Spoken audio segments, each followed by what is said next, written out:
ठीक है। Hello guys, welcome to MS coaching classes. आज हम लोग पढ़ने वाले हैं क्लास 10th का chapter number 5, chapter number 8 the circulatory system. ठीक है, लास्ट टाइम हम लोग क्या पढ़ रहे थे? Property of blood. सब लोग डाल दो प्रॉपर्टीज ऑफ ब्लड। ठीक है, तो सबसे पहला जो प्रॉपर्टी है वो तुम लोग डाल दो, लिखो नेवर स्टेशनरी। ठीक है, ब्लड जो होता है वो कभी रुकता है क्या? अखंड नहीं रुकता ना। तो इसमें लिखो, हाँ लिखो blood always in motion, always in motion, blood always in motion. ठीक है, नंबर 2 पॉइंट, कोई बात नहीं, जाओ। ठीक है, कलर, हाँ ठीक है, ऑलवेज इन मोशन। और लिख सकते हो कि इट फ्लो, आगे लिख लो। अच्छा, इट फ्लो फ्रॉम आर्टरीज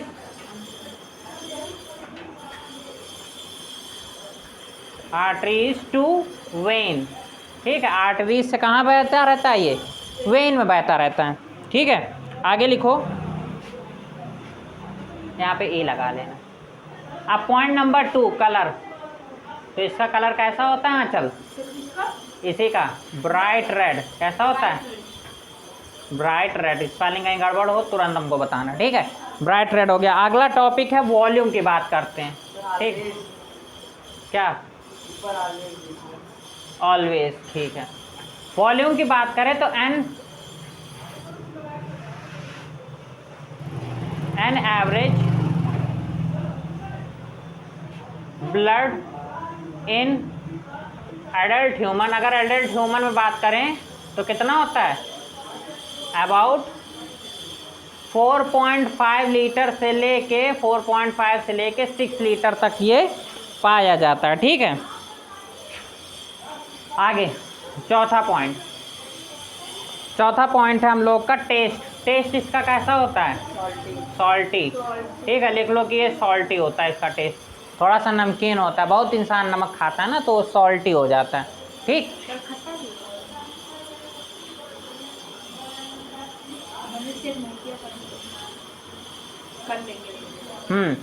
चलो आगे देखो।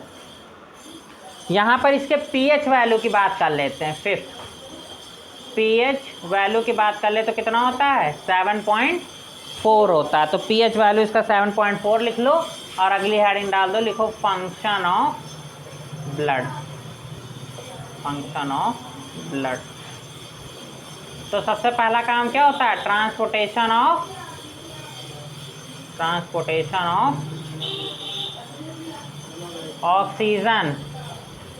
Oxygen in whole body. पूरी बॉडी में क्या करता है? ये ट्रांसपोर्टेशन करता है। ठीक है, ऑक्सीजन का। ठीक है, हाँ ऑक्सीजन का जो है ट्रांसपोर्टेशन करता है। हाँ, ब्लड। चलो, और क्या क्या करता है? ट्रांसपोर्टेशन ऑफ न्यूट्रिएंट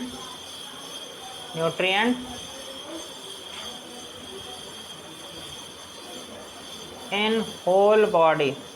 पूरी बॉडी में न्यूट्रिएंट्स को जो है सप्लाई करता है। अच्छा, ऑक्सीजन का करता है। अगर यहीं पे अगर CO2 लिख ले तो हमारा पॉइंट जो है वो बच जाएगा। नहीं, एक अलग पॉइंट बना के फिर से लिखना पड़ेगा। चाहो तो अलग पॉइंट करके लिख सकते हो CO2। इसी में सब लोग आलस करोगे? अरे आलसियों। ठीक है, चलो आगे लिखो। और करता है ट्रांसपोर्ट डिस्ट्रीब्यूशन। चलो अब नया नाम। चलो अच्छा, ट्रांसपोर्टेशन ऑफ हार्मोन। और क्या करता है? हार्मोन्स। क्योंकि तुम लोगों को पता होगा कि पिछली बार पढ़ाया था कि हार्मोन जो होते हैं वो डक्टलेस होते हैं। क्या होते हैं? डक्टलेस होते हैं। तो यहाँ पर हमें जो है मतलब वो जो है बिना किसी वेसल से कहीं ऐसे जाते फ्लो होते। तो अब भाई कोई वेसल्स नहीं है उनके पास, तो वो कैसे करेंगे? वो करेंगे ब्लड के थ्रू ट्रांसपोर्टेशन। ठीक है, तो ट्रांसपोर्टेशन ऑफ हार्मोन हो जाएगा।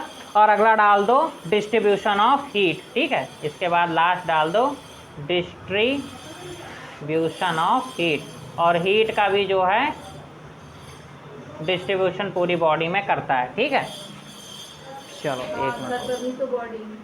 ठीक है, आगे बढ़ते हैं। अब देखो आगे लिखो प्रोटेक्शन बाय ब्लड। अब डाल दो protection by blood, by blood. पहला पॉइंट डाल दो, पॉइंट नंबर 1 लिखो, ब्लड फॉर्म क्लॉट। ठीक है, क्लॉट क्या होता है? अब जैसे कभी कभी चोट लग जाती है तो वहाँ क्या होता है, जम जाता है। वेन एवर आ कट और इंजरी इन आवर बॉडी। ठीक है, इन आवर बॉडी में, बॉडी पर, ऑन आवर बॉडी। ठीक है, ऑन भी कर सकते हो। ठीक है, आगे लिखो कि ब्लड क्लॉटिंग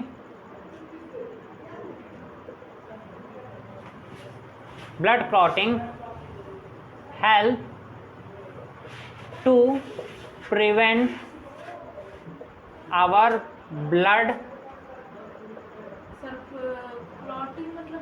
जम जाना। जैसे खून नहीं होता, थोड़ी देर देखो बहता है फिर अपने आप रुक जाता है। ठीक है, तो ये क्यों रुक जाता है? क्या होता है हमारे ब्लड में, बताओ? Blood loss. क्या होता है? देखो हम लोग के पास एक होता है प्लेटलेट्स। ठीक है, प्लेटलेट्स जो होता है ना, वो खून को गाढ़ा करने का काम करता है। तो जैसे हम लोग को कहीं चोट लगी तो ये क्या कर देता है, तुरंत ही वो चोट लगी, वहाँ से ब्लड बहना शुरू हुआ तो थोड़ी देर बाद जाके ये वहाँ पर लेयरिंग बना लेता है और ब्लड क्लॉट हो जाता है। इसी के लिए हम लोग सबसे अच्छा पोटाश मतलब फिटकरी का यूज़ करते हैं। कहीं चोट लग जाए तुरंत फिटकरी लगा लो, चूना लगा लो। ठीक है, ये सब काम अपनाए जाते हैं। हाँ, लगेगा तो है ही, यूरिन लगा लो। हाँ वो भी हो सकता है। ठीक है, आगे क्या होता है कि ब्लड, ठीक है, इससे क्या होता है, इट प्रोटेक्ट जम्स। हाँ, जम्स। ठीक है, इट प्रोटेक्ट फ्रॉम जम्स। ठीक है, इट प्रोटेक्ट फ्रॉम जम्स। ठीक है, हमको जम्स से और बैक्टीरिया से क्या करता है, बचाता है। वायरस वगैरह से हमको बचाता है। बैक्टीरिया कॉजिंग डिजीज़, और उनके से होने वाली बीमारियों से बचाता है। जैसे कि आजकल जब कोरोना का टाइम चल रहा था तो कोरोना में जो ताकतवर था, जिसके पास जो है अच्छे खासी इम्यूनिटी थी, ठीक है, ब्लड जिनका ताकतवर था, वो लोग अच्छे से जो है सर्वाइव किए। जिनका ब्लड वगैरह कमज़ोर, बेचारे क्या, टाटा बाय बाय। ठीक है, इसके बाद डालो it's WBC protect from diseases.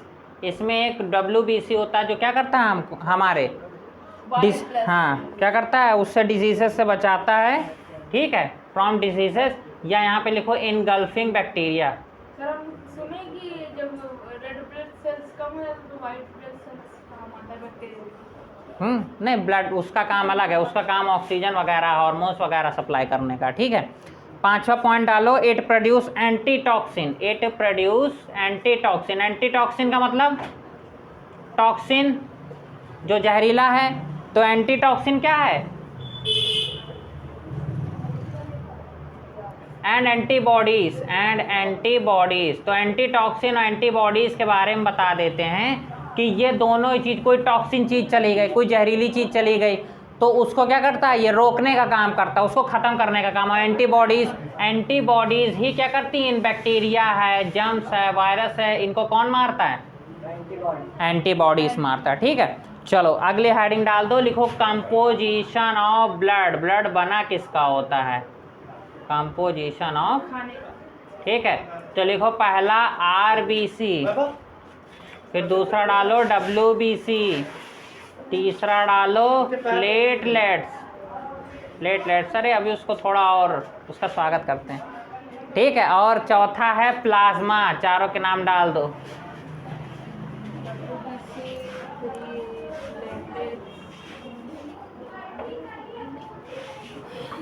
सब लोग ठीक से लिखो।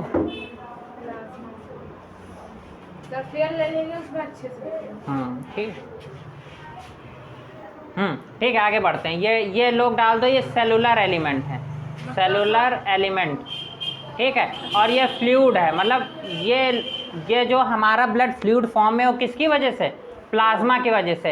ये 55 to 60% जो है ब्लड में प्रेजेंट होता है, ठीक है। प्लाज्मा, हाँ प्लाज्मा, जिसके ब्लड में प्लाज्मा अच्छा रहता है वो एकदम नया नौजवान बना घूमा करता है, ठीक है। जैसे कि अभी तुम लोग के में प्लाज्मा बड़ी अच्छी मात्रा में, ठीक है। अब हम लोग बुढ़े हो रहे हैं थोड़ा सा, ठीक है, अब उम्र हो रही है हम लोगों की, तो हम लोग का ब्लड जो है वो क्या हो रहा है नंदिनी?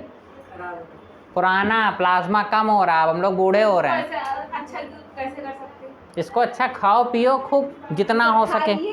हाँ अरे अब खाना से क्या होता है ना, अंदर के जो पार्ट्स होते हैं ना वो काम करने लगते हैं, ठीक है। अब अगली हेडिंग मेन डालो प्लाज्मा, डाल दो तुम लोग प्लाज्मा, ठीक है। डालो हेडिंग प्लाज्मा, ये तुम लोग का लास्ट टॉपिक है। लिखो it is a liquid portion of the blood, it is liquid portion of the blood. Nandini Abhijit तुम लोग भी इसको देखते रहो, liquid portion of the blood, of the blood. Blood को लिक्विड कौन बनाता है? प्लाज्मा। कौन बनाता है नंदिनी? प्लाज्मा बनाता, ठीक है। आगे डालो इट्स कॉन्स्टिट्यूएंट या इट्स कंपोजिशन, किसका किसका ये कंपोजिशन से बना है। तो पहली चीज़ है नंबर 1 वाटर, पानी, 90-95% इसमें क्या है? वाटर। तो 90 से 92% तक पानी है। दूसरा है इसमें है प्रोटीन, क्या है? प्रोटीन। 7 to 8% इसमें जो है प्रोटीन है। फिर इसमें है इनऑर्गेनिक सॉल्ट, इनऑर्गेनिक सॉल्ट है जो कि 1 से 2% है, और कुछ अदर कंपाउंड हैं जो 0 से 1% हो सकते हैं। इनको लिख लो। सर्कल स्कूल से है। इसके बाद अगली हेडिंग डाल देना सर अदर में क्या क्या आते हैं? प्लाज्मा ऑल्सो कंटेन, प्लाज्मा में और क्या क्या होता है? तो ग्लूकोज होता है, अमीनो एसिड होता है। अदर में जो आते हैं, अदर में चाहो तो यहाँ ट्रेसेस लिख सकते हो, बहुत नाम मात्र के लिए। अब देखो लिख तो रहे, अमीनो एसिड हो गया, यूरिया हो गया, ठीक है, एंड हार्मोन्स हो गया। अब जैसे हार्मोन्स ये सब बहुत थोड़ा सा कहीं पे मिल जाए, ETC, ठीक है। अब इसके बाद डाल देना सीरम, लास्ट टॉपिक है, इसके बाद तुम लोग की छुट्टी। सर इसके बाद लिखो द प्लाज्मा फ्रॉम विच, समझ में आ रहा है? चल जो सब बताया। ब्लड में बताओ कितने कंपोनेंट होते हैं? सर 4 होते हैं। कौन कौन से नाम बताओ? वाटर, प्रोटीन और ऑर्गेनिक सॉल्ट अदर। गलत गलत गलत, तुम बताओ Vaibhav. RBC, WBC, platelet, plasma. हाँ पीछे से देख लिए, yes sir. Has been removed. चलो, प्लाज्मा में से जो प्रोटीन होता है जिसका नाम फाइब्रिनोजेन है, अगर इसको रिमूव करते हैं उसको क्या बोलते हैं? उस प्लाज्मा को सीरम बोलते हैं, ठीक है। उसको फेब्रोजिन कौन सा? अब ये भी एक प्रकार का प्रोटीन है, ठीक है। आज की क्लास यहीं पर ओवर हुई, ठीक है। मेरे चैनल को लाइक करें, सब्सक्राइब करें, थैंक यू।